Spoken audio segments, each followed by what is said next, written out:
Not really live. Okay, so 4.4. Log properties. I'm going to show you 4 log properties.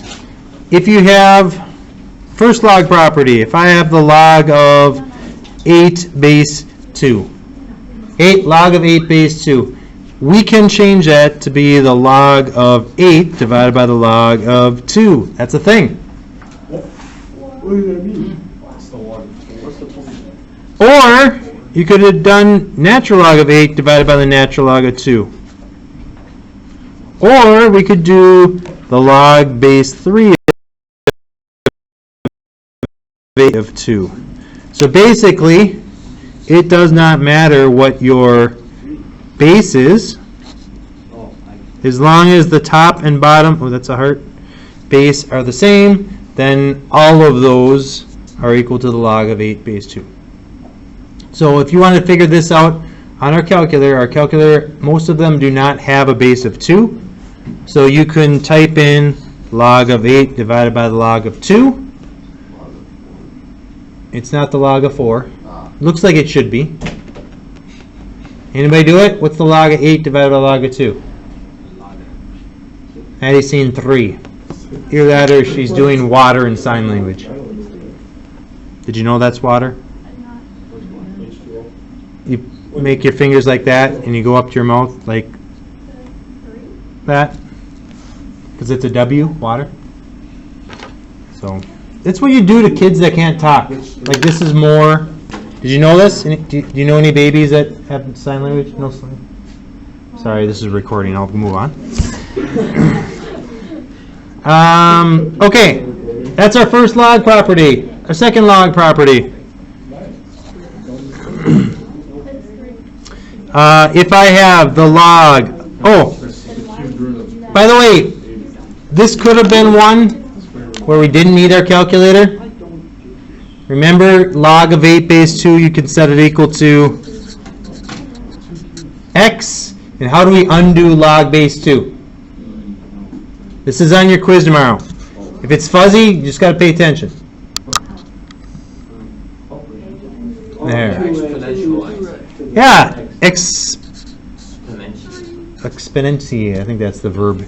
So 2 to the power. So that's why I always do 2 to the power. I don't know how to say exponentiate. Okay, so 2 to the power, I get 2 to the x equals 8. 2 to what power is 8? 3. So you could have typed it in the calculator. We didn't need it. We did it kind of analytically. All right, that's the first log property. Log property number 2. If I have the log of 4 to the 3rd, that is equal to, this exponent, we can move it right out front. It's equal to 3 log of 4.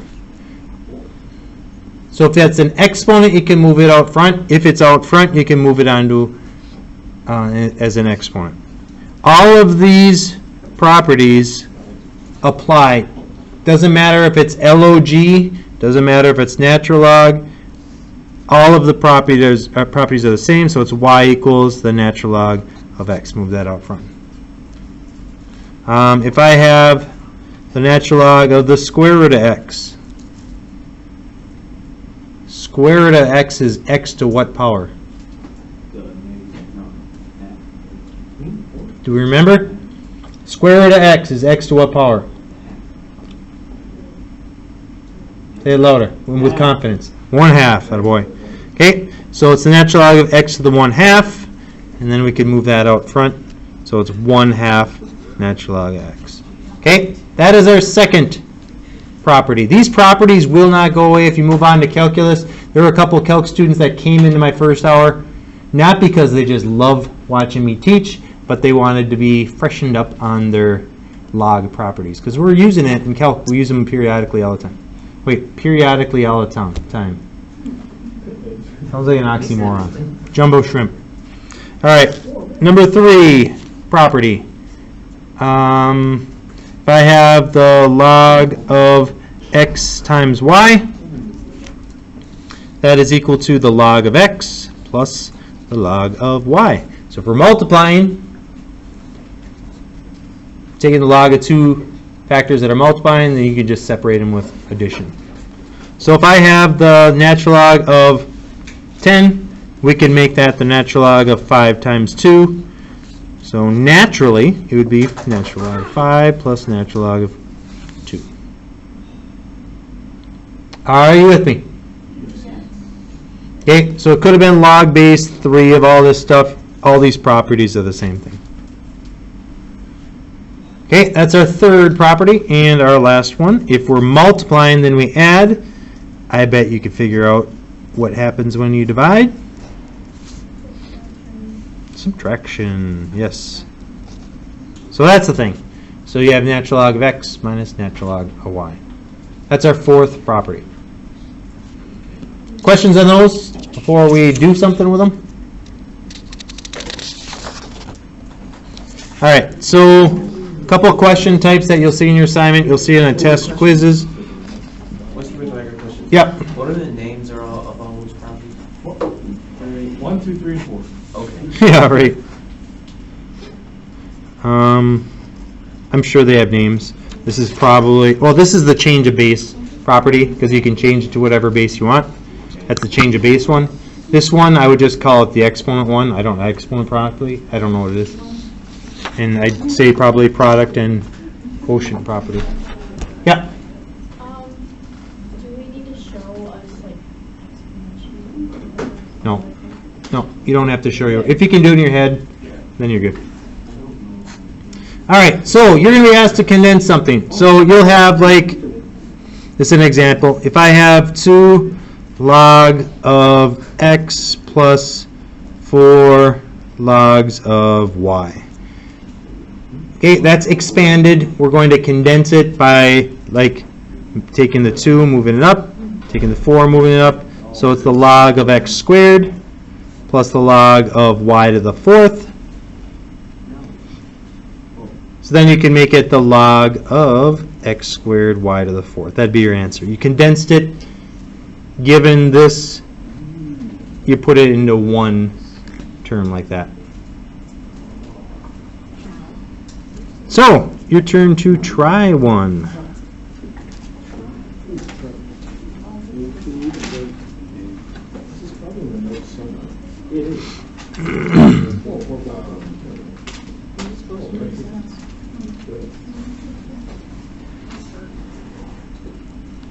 And I will pause. Alright, so 3 natural log of x is the same as natural log of x cubed minus natural log of y squared. Since we're subtracting, we would then divide, so it would be the natural log of x cubed over y squared. Who got that right? Yay. Nice. Alright, so expanding is just going backwards. You can be given something like this, or something like this, and then you just have to work it back to like, well, whatever the top looks like there. Alright, so try this.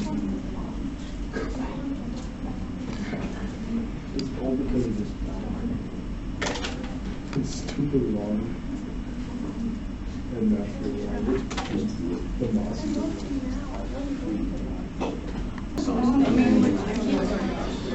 Alright, expanding this, I can make that natural log of x to the 4th plus the natural log of the square root of y, which is actually y to the 1/2.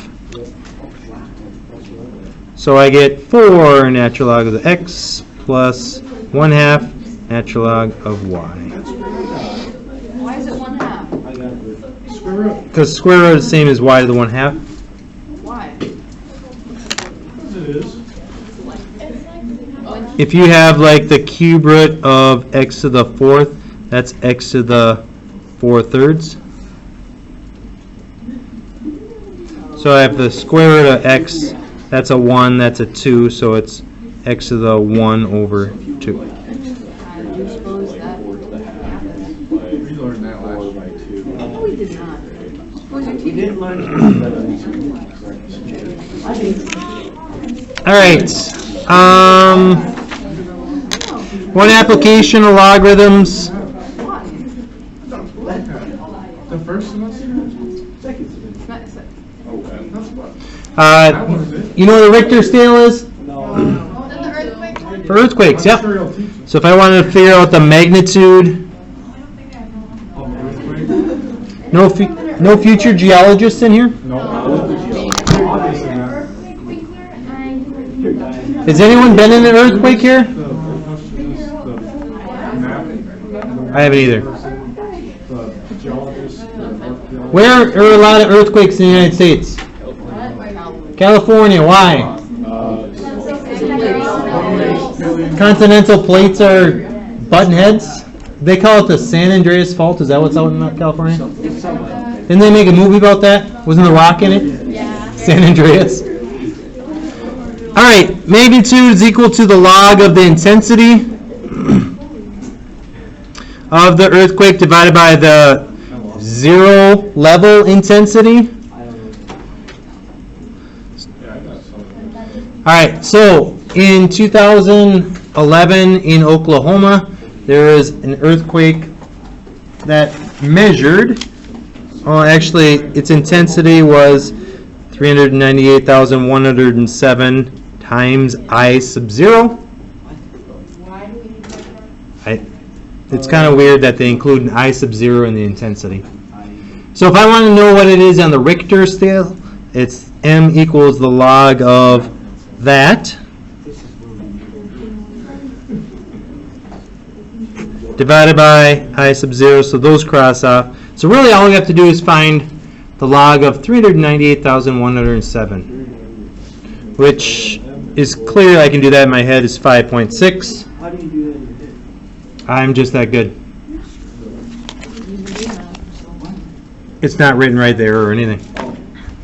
Okay, so 5.6 on the Richter scale. What about a 6.6? Oh, actually, we'll make it a little bit easier. What if I'm going to compare a 4 to a 5? Do you think a 5 is much more intense than a 4? No. I'm here to tell you that it is 10 times as powerful or intense as a 4. So if you get a 5 compared to a 4, it's 10 times more intense. If I went for a 6, it would be 100 times more powerful than a 4 on the Richter scale. Well, so like, level 10 is like blowing up the planet. No. Somebody checked last hour. The largest, I think, at least what they said, was 9.5. So 9.5 on the Richter scale is like knocking the Earth off its axis. I almost swore on camera. Got to complete my syllables, both of them. Can you Axis. please add the beep? Yeah, I should. I don't know how to do that.